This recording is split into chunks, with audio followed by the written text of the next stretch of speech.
Hello students, welcome to my channel. आज के इस वीडियो में हम जो है अपने हिंदी का चैप्टर नंबर 14 पढ़ने वाले हैं। क्या नाम है चैप्टर का? संघर्ष के कारण मैं तुनक मिजाज हो गया धनराज। इस चैप्टर में जो है वो धनराज पिल्ले के बारे में बताया गया है। जो धनराज पिल्ले हैं वो एक हॉकी खिलाड़ी थे। तो इसमें जो है विनीता पांडे ने, किसके द्वारा लिखा गया है? विनीता पांडे के द्वारा जो है ये लिखा गया है। और विनीता पांडे ने जो है वो धनराज पिल्ले का एक इंटरव्यू लिया था। यहाँ पर क्या है, एक साक्षात्कार जो है ये है। और साक्षात्कार क्या होता है? साक्षात्कार जो है वो इंटरव्यू होता है। ठीक है, इंग्लिश में हम साक्षात्कार को इंटरव्यू कहते हैं। तो ये एक इंटरव्यू है जिसमें धनराज पिल्ले का जो है वो इंटरव्यू लिया गया था। धनराज पिल्ले जो है एक हॉकी के खिलाड़ी थे। ठीक है, और हॉकी जो है हमारे भारत का राष्ट्रीय खेल भी है। शुरू करते हैं तो इसमें किस तरीके से वो अपना इंटरव्यू देते हैं।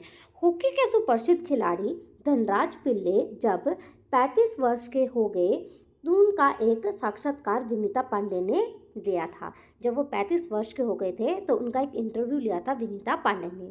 तो इस साक्षात्कार का संपादित अंश जो है यहाँ पर दिया गया है।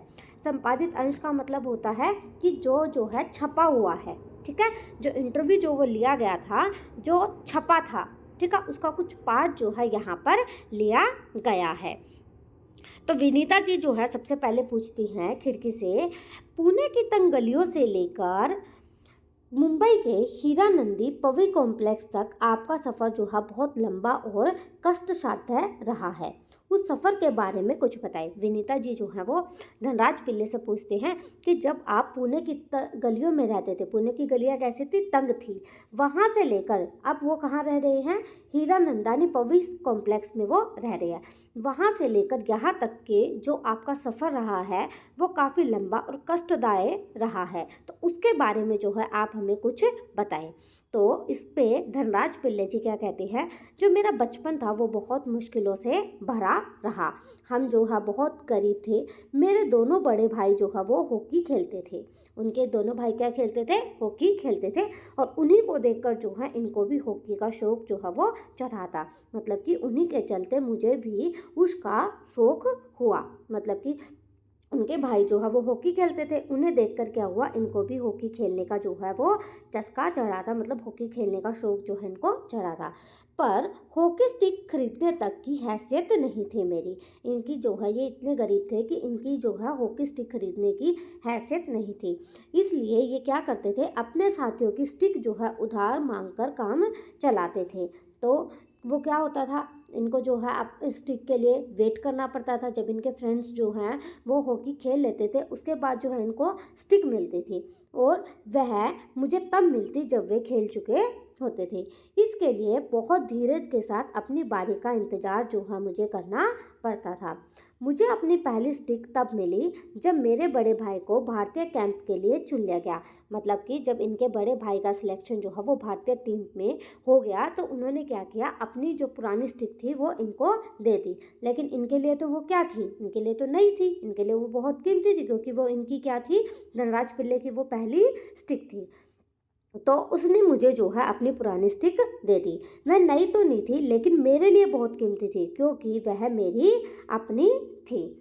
तो इसलिए जो है वो स्टिक जो है इनके लिए बहुत ज़्यादा क्या थी? कीमती थी। मैंने अपनी जूनियर राष्ट्रीय हॉकी सन 1985 में मणिपुर में खेली थी। मतलब जब सबसे क्या होता है, जब हम हॉकी खेलते हैं तो एक जूनियर टीम होती है, एक सीनियर टीम होती है। तो इन्होंने जो जूनियर था, जूनियर टीम में पहली बार 1985 में मणिपुर में खेला था। तब मैं सिर्फ 16 साल का था। देखने में दुबला पतला और छोटे बच्चे जैसा जो है इनका चेहरा लगता था। ठीक है, तो अपनी दुबली कदकाठी के बावजूद भी मेरा ऐसा दबदबा था कि कोई मुझसे भिड़ने की कोशिश नहीं करता था। मैं बहुत जुझारू था, मतलब कि जी जान से खेलता था, मैदान में भी और मैदान के बाहर भी। मतलब मैं इतना जुझारू था, इतनी मैं जो भी काम करता था वो इतने जी जान से करता था, चाहे वो मैं मैदान में कर रहा हूँ, चाहे मैं मैदान के बाहर कर रहा हूँ।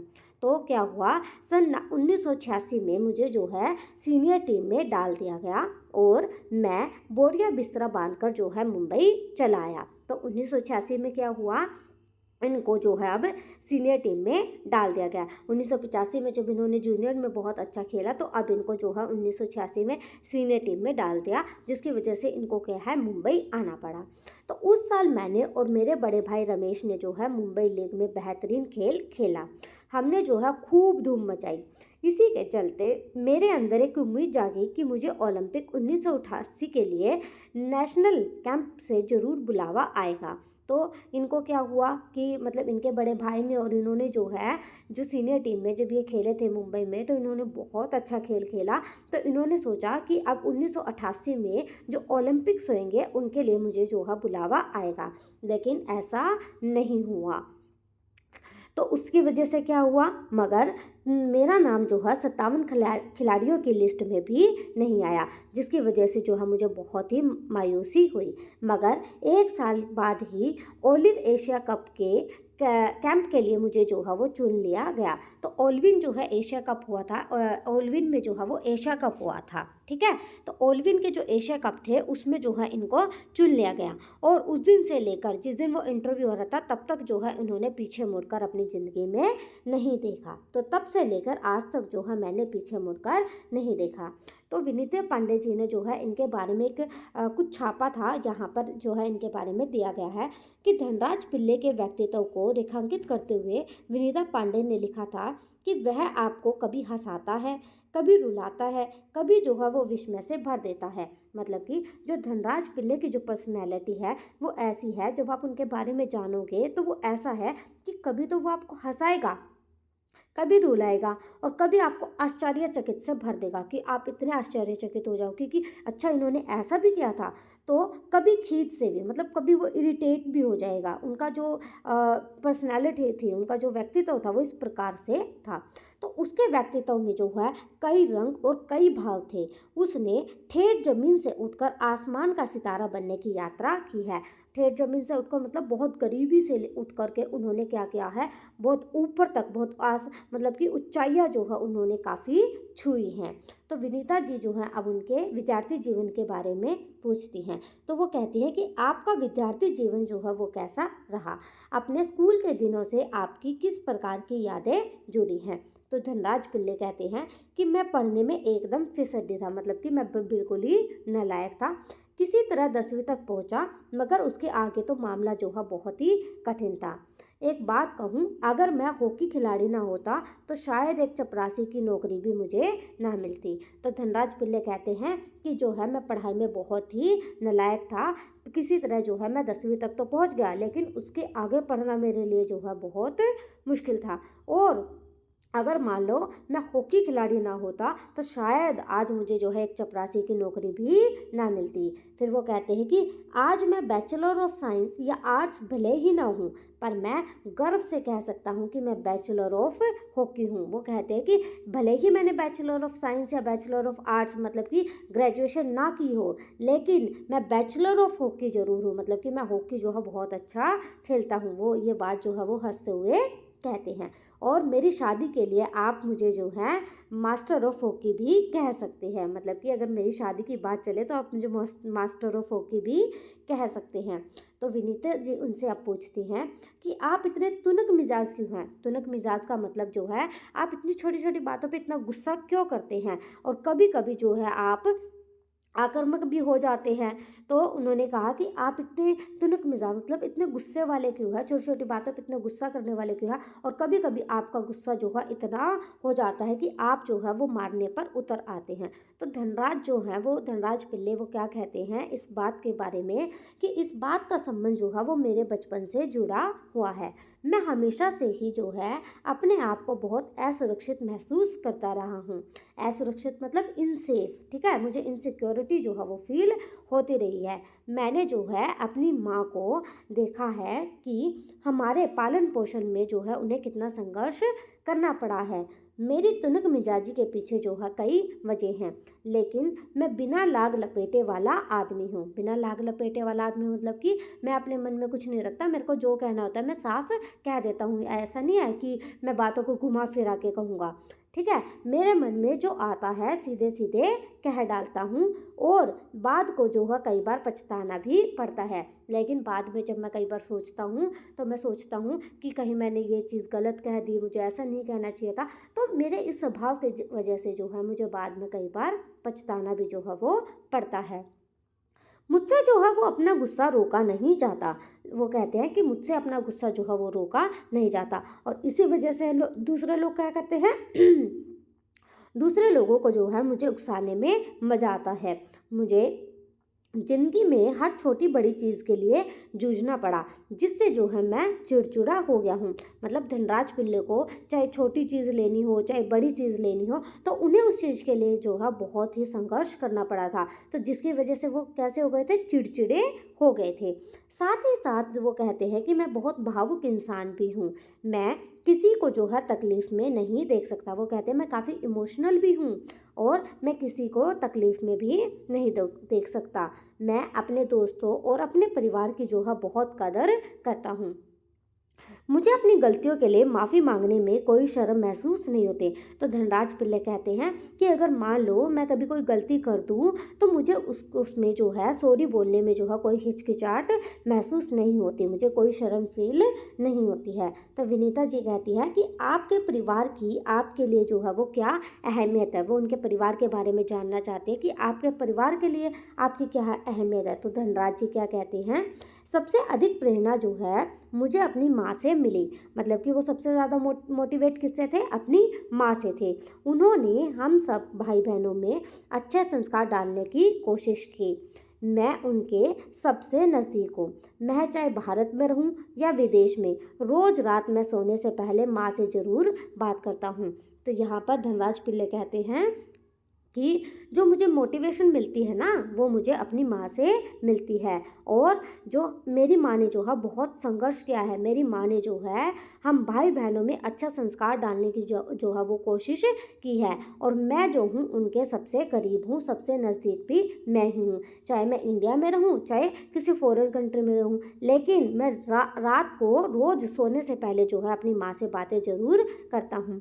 और मेरी माँ ने मुझे अपनी परिस्थिति को विनम्रता के साथ संभालने की जो है वो सीख दी है। मतलब वो कहते हैं कि मेरी माँ ने कहा है कि चाहे तू कितना भी सक्सेस कितना भी सफल हो जाए लेकिन अपनी विनम्रता को नहीं छोड़ना है, कभी घमंड नहीं करना है। मेरी माँ मतलब जो है मेरी सबसे बड़ी भाभी कविता भी मेरी माँ की तरह है और वह भी मेरे लिए जो है प्रेरणा स्रोत रही है। मतलब कि वो भी जो है मेरे मोटिवेशन का रीज़न रही है।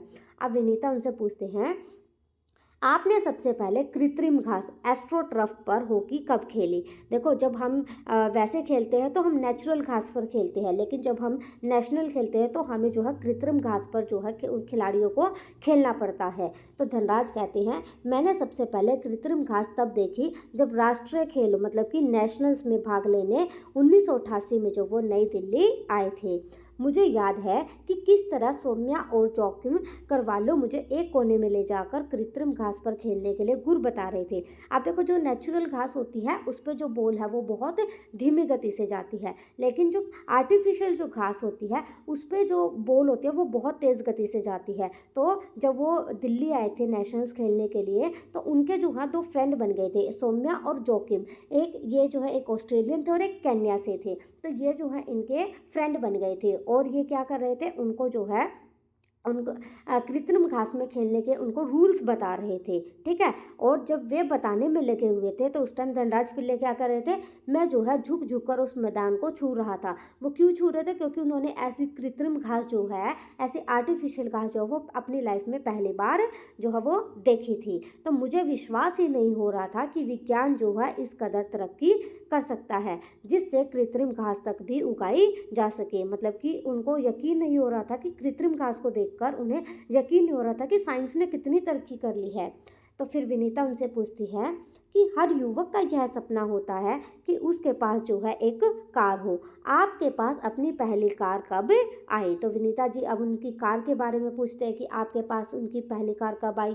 तो धनराज कहते हैं कि मेरी पहली कार एक सेकंड हैंड अरमाडा थी। मतलब कि उनकी जो पहली कार थी वो कैसी थी, सेकंड हैंड थी। ठीक है, जो मुझे मेरे पहले के एम्प्लॉयर ने दी थी। और वो किसने दी थी उनको? उनके एम्प्लॉयर ने उनको दी थी। तब तक मैं काफ़ी नामी खिलाड़ी बन चुका था, मतलब कि धनराज पिल्ले उस समय जो है बहुत फेमस हो चुके थे, लेकिन फिर भी उन्होंने जो है क्या ली थी? एक सेकेंड हैंड गाड़ी ली थी, और वो भी किसने दी थी? उनके एम्प्लॉयर ने उनको दी थी।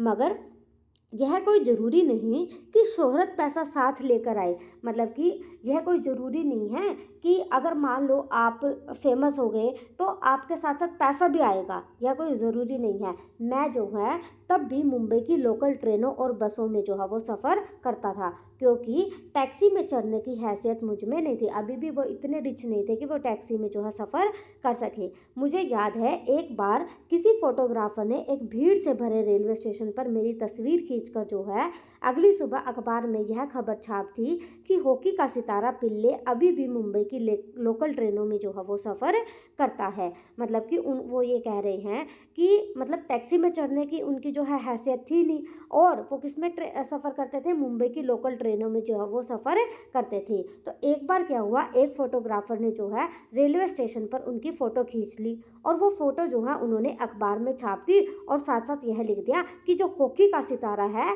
पिल्ले वो आज भी जो है मुंबई की लोकल ट्रेनों में वो सफ़र करता है। तो उस दिन क्या हुआ? उस दिन मैंने महसूस किया कि मैं एक मशहूर चेहरा बन चुका हूँ, और मुझे जो है लोकल ट्रेनों में सफ़र करने से बचना चाहिए। लेकिन मैं कर ही क्या सकता था? मैं कुछ कर भी नहीं सकता था। मैं जो भी थोड़ा बहुत कमाता उसे जो है अपना परिवार चलाना के लिए, उससे जो है मुझे अपना परिवार चलाना पड़ता था। तो धीरे धीरे पैसे जमा करके बहन की शादी की, और अपनी माँ के लिए हर महीने पुणे पैसे भेजना जो है वो शुरू कर दिया था। उसकी माँ कहाँ रहती थी? पुणे में रहती थी। तो उसने क्या किया, धीरे धीरे उसने पैसे जमा करने शुरू किए बहन की शादी के लिए, और थोड़े बहुत पैसे जो है वो हर महीने अपनी माँ को पुणे जो है वो भेजता था। आज मेरे पास जो है एक फोर्ड आइकन है। जिस दिन वो इंटरव्यू दे रहे थे उस दिन की बात वो बता रहे हैं कि आज जो है मेरे पास एक फोर्ड आइकन है, जिसे मैंने सन 2000 में ख़रीदा था। मगर वह किसी कॉरपोरेट हाउस का दिया हुआ तोहफा नहीं, मतलब किसी कॉरपोरेट वालों ने जो है उसको गिफ्ट नहीं दिया था, बल्कि वह जो है मेरी मेहनत की गाड़ी कमाई से खरीदी हुई कार है। वो उन्होंने जो है अपनी खुद की मेहनत से कमा कर जो है वो गाड़ी उन्होंने खरीदी थी। विनीता पूछती हैं कि सफलता का आपके लिए क्या महत्व है? हॉकी को आपने इतना कुछ दिया, इसके बदले जो है आपको क्या मिला? तो धनराज कहते हैं कुछ रुपए जो है इनाम में मिले थे, मगर आज खिलाड़ियों को जितना मिलता है उसके मुकाबले में पहले कुछ भी नहीं मिलता था। मतलब आज के खिलाड़ियों को तो जो है बहुत ज़्यादा मिलता है, लेकिन उसके मुकाबले पहले के टाइम में उन्हें कुछ भी नहीं मिलता था। मेरी पहली जिम्मेदारी थी परिवार में आर्थिक तंगी को दूर करना, और उन सबको जो है एक बेहतर ज़िंदगी देना। विदेश में जाकर खेलने से जो कमाई हुई उससे मैंने 1994 में पुणे के भाऊ पाटिल रोड पर 2 बेडरूम का एक छोटा सा फ्लैट खरीदा। मतलब कि उनकी जो पहली रिस्पॉन्सिबिलिटी थी वो ये थी कि परिवार में जो आर्थिक तंगी चल रही है उसको उनको दूर करना था, ठीक है, और उनको एक अच्छी ज़िंदगी देना था। और जब वो पहली बार फ़ॉरेन में खेलने गए थे और वहाँ से जो कमाई हुई थी, तो उससे उन्होंने क्या किया था, उन्होंने पुणे के भाऊ पाटिल रोड पर 2 बेडरूम का एक छोटा सा फ्लैट जो है वो खरीदा था। वो घर छोटा जरूर था, पर हम सब के लिए वो काफ़ी है। 1999 में महाराष्ट्र सरकार ने जो है मुझे पवई में एक फ्लैट दिया। वह ऐसा घर है जिसे खरीदने की मेरी खुद की हैसियत कभी नहीं हो पाती। वो घर जो है बहुत ही आलीशान था, ठीक है। तो विनीता जी कहती हैं सेलिब्रिटीज़ के साथ एक ही मंच पर बैठना कैसा लगता है? धनराज कहते हैं बहुत अच्छा। जब हम राष्ट्रपति से मिले तब यह महसूस हुआ कि हम कितने खास हैं। हॉकी ही है जिसके चलते हर जगह जो है मुझे प्रतिष्ठा मिली थी। तो आपने क्या देखा इस चैप्टर में कि जो धनराज पिल्ले हैं उन्होंने किस तरीके से जो है मेहनत की थी, और अपनी मेहनत से किस तरीके से वो आगे बढ़े थे। तो इस कहानी से आपको क्या शिक्षा मिलती है? इस कहानी से शिक्षा मिलती है कि आपको जो है मेहनत करनी है। चाहे आपको मतलब जो है अगर आपको पढ़ना है तो भी उसमें आपको मेहनत करनी है, ठीक है। लगन की ज़रूरत है। मेहनत किससे होगी? लगन से। तो आपको जो है कि डेडिकेशन के साथ पढ़ना है। अपनी लाइफ में आपके जो गोल्स हैं उनको पूरा करने के लिए एक डेडिकेशन जो है आपको रखना है, ठीक है। अगर आपको ये वीडियो अच्छी लगे तो लाइक ज़रूर करना और कमेंट करके ज़रूर बताना, और चैनल को सब्सक्राइब करना बिल्कुल भी मत भूलना। देखो मैं आपको बता देती हूँ कि अगर आप तक अभी तक जो आपने मेरे चैनल को सब्सक्राइब नहीं किया है तो चैनल को सब्सक्राइब कर लेना। मैं आपको बता देती हूँ कि आपको चैनल को सब्सक्राइब कैसे करना है, ठीक है। देखो ये जो है ये है मेरा चैनल, ये मेरा चैनल है, ठीक है। आप जो है शालू गुप्ता 1228 से भी सर्च कर सकते हैं, ओके।